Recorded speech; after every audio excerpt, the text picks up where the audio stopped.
நேர்களே, இப்போ வந்து நமக்கு எப்படி எதுக்கு சொல்கிறேன் அப்படின்னா, இப்போ வந்து நீங்கள் ஆஸ்பத்திரிக்கெலாம் போகாதீங்க. தயவுசெய்து நான் சொல்கிறத மட்டும் சாப்பிடுங்க. என்ன கருவேப்பில்லை, புதினா இலை, கொத்தமல்லி இலை எல்லாம் போட்டு, நல்ல மிளகு நல்லா உடச்சி போட்டு, கொத்தமல்லியை நல்லா லைட்டாக வறுத்து அதையும் நல்லா உடச்சி போட்டு, நீங்கள் நல்ல வெத்தலை 2 வெத்தலையும் போட்டு, கொஞ்சம் போல் நீங்கள் அதில் தேங்காய் பாலையும் ஊற்றி நல்லா கொதிக்க வச்சு பனங்கல்கண்டு போட்டு நல்லா நைட்டு போட்டுருங்க. காலையில் வெறும் வயலில் குடிங்க. குடித்தேன்னா இந்த கொரோனா எதுவுமே நமக்கு வராது, பக்கத்தில் அண்டாது. நமக்கு எலும்பு சக்தி வந்து ரொம்ப நிறைய கூடிரும்.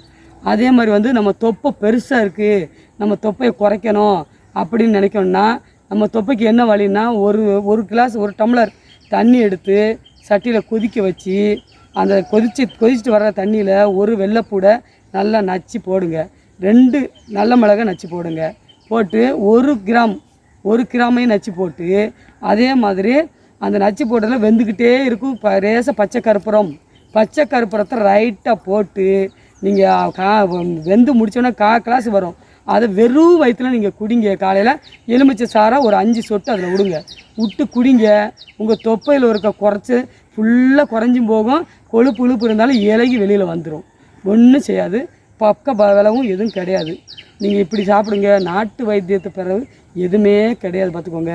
அதே மாதிரி நீங்கள் சோளக்கஞ்சி, கம்மங்கஞ்சி, நாட்டு கம்மம்புல், இன்னும் நாட்டு சோளம், நாங்களாம் சின்ன பிள்ளைகள் எல்லாம் சாப்பிட்டு அனுபவிச்சிட்டோம்.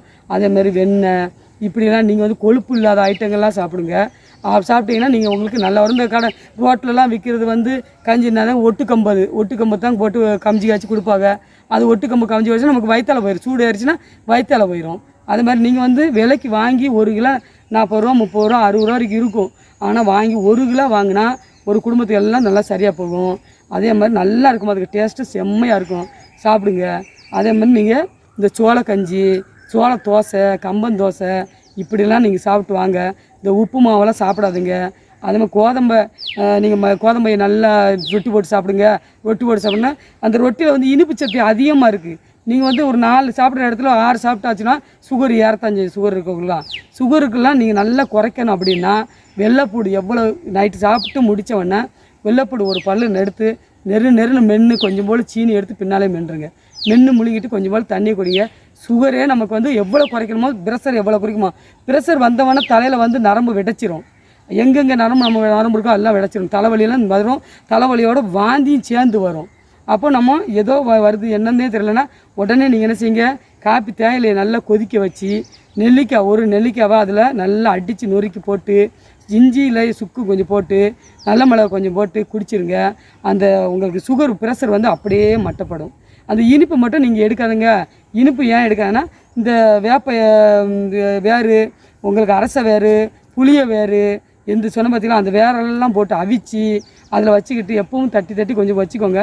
வச்சு காப்பி போடும்போதெல்லாம் குடிங்க. குடித்தோடனே உங்களுக்கு அந்த குறைமான சக்தியெலாம் வராது, எலும்பு சக்தி நிறையா இருக்கும். அதே மாதிரி உங்களுக்கு இந்த அலுவாவை தின்ன, இனிப்பு ரொம்ப ஓவராக ஸ்வீட்டுக்கெல்லாம் தின்னா, குழந்தைகளுக்கு நீங்கள் ஸ்வீட்டெல்லாம் வாங்கி கொடுத்தீங்கன்னா ஆசைப்படத்தான் செய்யும். ஸ்வீட்டெல்லாம் நிறைய வாங்கிக்கலாம். அந்த ஸ்வீட்டில் வந்து சளி நிறைய ஊறும். இப்போ வந்து சீனிப்பால் தான், சீனிப்பாலில் எவ்வளோ ஊறுமோ, சீனிப்பாலில் ஓவர் சீனி ஊறும், அந்த சளி ஊறும், பார்த்துக்கோங்க. அந்த இனிப்பு எவ்வளோ குறைக்கீங்களோ அந்த இனிப்பு குறைக்கலாம். மிச்சரு இல்லை சேவு, முறுக்கு, இந்த இப்படி என்ன கம்மியப்பட்டலாம் நீங்கள் குழந்தைகளுக்கு வாங்கி கொடுங்க. ஒன்றும் செய்யாது. இப்போ உள்ள இது ரேஞ்சுக்கு வந்து நீங்கள் இந்த மாதிரி லெவலில் போங்க.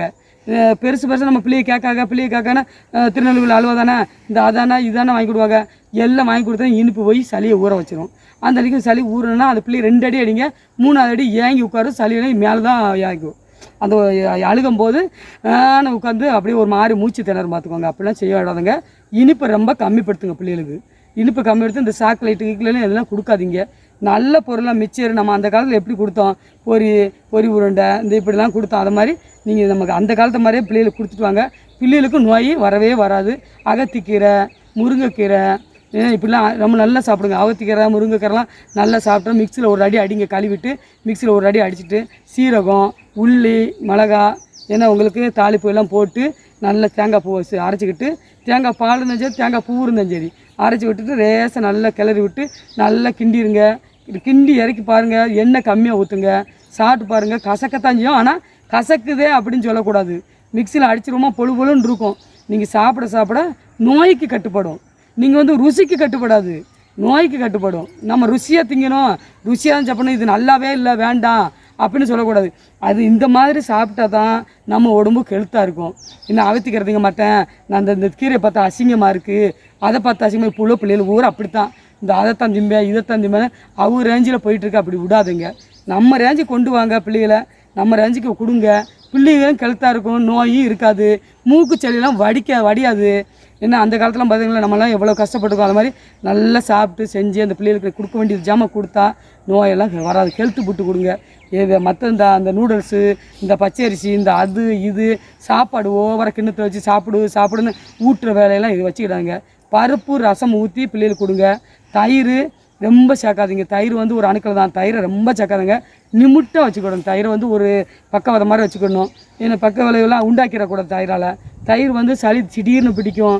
பால் கொதித்து வச்சு ஆற வச்சு அந்த ஆறின பாலை கொஞ்சம் ரேசாக ஒரு துளி தயிரை ஊற்றி பிள்ளைகளுக்கு பிசைஞ்சு கொடுங்க. கொண்டான்னு சாப்பிடும். அதே மாதிரி பருப்பு குழம்பு அதில் சேர்த்தா ரொம்ப அதிகமாக ருசி ஓவராக இருக்கும். குழந்தைகளுக்கெல்லாம் நல்லா பிசைஞ்சு எல்லாம் கொடுத்தோன்னா சாப்பிடும். நீங்கள் வந்து இந்த பழம் மாதிரி இப்போ புதுசாக பிள்ளைகளுக்கு வாங்கி கையில் கொடுக்குங்க, அதெல்லாம் திங்கக்கூடாத ஜாமங்கள். பிஸ்கட்லாம் நிறைய கொடுக்காதீங்க. இனிப்பு எவ்வளவு கட்டுப்படுத்துகிறீங்களோ அந்த இனிப்பு நார்மலும் போகணும், சரியாகவும் இருக்கணும், ரொம்ப இதாக போயிடக்கூடாது. அதே மாதிரி கருவேப்பிலை இருக்குது பார்த்தீங்களா, நல்ல பெருங்கருவேப்பிலை, வேப்பங்கருவேப்பிலை, பெருங்கருவேப்பிலையை நான் ஏற்கனவே உங்கள்கிட்ட சொல்லியிருக்கேன். இந்த பெருங்கருவேப்பிலை பிடுங்கி நம்ம புங்க இலை, அந்த புங்க இலை வந்து எதுக்கு அப்படின்னு உங்களுக்குலாம் தெரியாது. புங்கை வேறு புங்கை இலையெல்லாம் இருமலுக்கு ரொம்ப நல்லது. எப்படின்னா அந்த காலத்தில் வந்து புங்க இந்த காயை நம்ம ஓட்டு இந்த ஒரு மாதிரி இரும்பும்போது அந்த இதை நூலில் கட்டி நம்ம கழுத்தில் போட்டிருக்கா சின்ன பிள்ளையில். அந்த சின்ன பிள்ளைல போடுவாங்க. அந்த புங்க இலையை இவ்வளோ இலை பறிச்சுக்கோங்க, ஒரு கை குத்து பறிச்சுக்கோங்க. எலுமிச்சை இலையை ஒரு குத்து பறிச்சுக்கோங்க. அதே மாதிரி நீங்கள் வேப்பலை சின்ன பொடி இலையாக பறிச்சுக்கோங்க. சின்ன இந்த கொழுந்துகளாக ஒடிச்சிக்கோங்க. ஒடித்து கொய்யா இலை எல்லாம் போட்டு அவிச்சு காலையில் நீங்கள் ஒரு டம்ளர் அடிங்க. உங்கள் உடம்பு பிள்ளைகளுக்கும் கொடுங்க, குழந்தைகளுக்கு கொடுங்க. குடிநீர் இதெல்லாம் அந்த குடிசை இதெல்லாம் சொல்லுவாங்க, இந்த வேப்பலை அந்த பழசெல்லாம் போட்டு கொடுங்க, அப்படி குடிக்காங்க. நீங்கள் இந்த மாதிரி குடிச்சிட்டு வாங்க, உடம்புக்கு ஹெல்த்தாக இருக்கும் பார்த்துக்கோங்க. அதே மாதிரி இந்த ஒரு அம்மா டிவியில் வச்சு உப்பு போட்டு கழுவுணுன்னு, அதனால் நீங்கள் ஏன் உப்பு போட்டு கழுவுறீங்க? கடல் தண்ணி எடுத்துகிட்டு வந்து வச்சுக்கோங்க. கடல் தண்ணி எடுத்து வச்சுக்கிட்டு நல்லா கையை காலை கழுவுங்க. காலில் தண்ணியை ஊற்றிட்டு வீட்டுக்குள்ளே வாங்க. ஏன் கிரும்பி வரப்போகுது? வீடு கொஞ்சம் அசிங்கமாகும், நம்ம தொடச்சிக்கிட வேண்டிதான். அதெல்லாம் பார்க்கக்கூடாது. வீட்டில் கொஞ்சம் 4 பேர் நடமாடினா அந்த உப்பு தண்ணி படப்பட யாருக்குமே நோய் வராது. ஏன்னா அது மாதிரி உப்பை போட்டு ஒரு அம்மா டிவியில் பார்த்தேன் நான், உப்பை போட்டு செஞ்சு அதை இதை செய்யுங்க அதுக்கு செய்யுங்கன்னுது. நான் என்ன சொல்கிறேன், உப்பு தேவையில்லை. கடல் தண்ணி இருக்குல்ல, கடல் தண்ணி தான் எல்லா நோயுமே கட்டுப்படுமே. கடல் தண்ணியில் நோயாக எதுவும் கட்டுப்பட போகுது? உப்பு தனியாக போட்டு தண்ணியை தனியாக போடுறதோட இதை சேர்த்து உங்களுக்கு கடல் தண்ணியை ஒரு பக்கெட் மோந்தெடுத்து வந்து வயிற்றில் வச்சுக்கோங்க. ஒரு பெரிய டப்பாவில் மோந்தெடுத்து வச்சுக்கிட்டிங்கன்னா அப்பப்போ ஒரு ஜரத்தில் கேர்பையில் ஊற்றி கூட நம்ம காலை உள்ளே ஓட்டி நடந்துக்கலாம். கொஞ்சம் அப்படியே ஒரு 4 நேரம் நடந்துட்டு கூட அந்த தண்ணியை கீழே கொட்டிடலாம். ஏன்னா இந்த மாதிரி செய்யுங்க. குழந்தைகளுக்கு அந்த கடல் தண்ணி வச்சுக்கிட்டு கழுவி விட்டுக்கலாம். அதே மாதிரி செய்யுங்க, உங்களுக்கு எந்த கிரும்பியும் வராது, எதுவும் வராது. அதே மாதிரி கடல் தண்ணியை நல்லா கையை நல்லா கழுவிட்டு அப்புறம் நல்ல தண்ணியில் கொஞ்சம் கழுவிட்டு சாப்பிடுங்க. அதெல்லாம் ஒன்றுமே இல்லை. நீங்கள் சும்மா இருக்கும்போது மட்டும் இந்த கடல் தண்ணியை ரேசை கழுவி வச்சு கையில் அப்ளை பண்ணி வச்சுக்கோங்க. ரேசை தடவி வச்சுக்கிட்டோன்னா அந்த உப்பு நல்லா பிசுப்பாக இருக்கும், நம்மக்கிட்ட ஒன்றும் ஒட்டாது, கிரும்பிகள் வராது. ஏன் பயப்படுவீங்க? பயந்து செய்யாதீங்க. எல்லாம் இந்த மாதிரி செய்யுங்க, உங்களுக்கு ஒரு நோய் வராது. நீங்கள் இந்த நல்லா பார்த்தோன்னா ரொம்ப சங்கடமாக இருக்குது. இந்த மருந்துகள்லாம் உங்களுக்கு சில பேருக்கு தெரியாமலும் இப்படி செய்யலாம். நீங்கள் தெரிஞ்சிருந்து இந்த மாதிரி முன்னெச்சரிக்கை பண்ணிக்கோங்க, உங்கள்கிட்ட நோயாக வராது பார்த்துக்கோங்க. கருவேப்பிலை, அதே மாதிரி கருவேப்பிலை வந்து எதுக்கெல்லாம் நல்லது தெரியுமா? கருவேப்பிலை நம்ம உடம்புக்கு ஏபிசி எல்லாமே இருக்குது அதில். அதனால் எல்லாமே நீ கருவேப்பிலை மென்று சாப்பிட்டாலும் கூட நல்லது. முடிக்கு கண்ணுக்கு எல்லாம் நல்லது பார்த்துக்கோங்க. அது மாதிரி ஒன்று நம்ம தோல் நோயிலேருந்து எதுவுமே வராது. கடல் தண்ணியை பத்திரமா வச்சுக்கோங்க, எப்பவும் வச்சுக்கோங்க.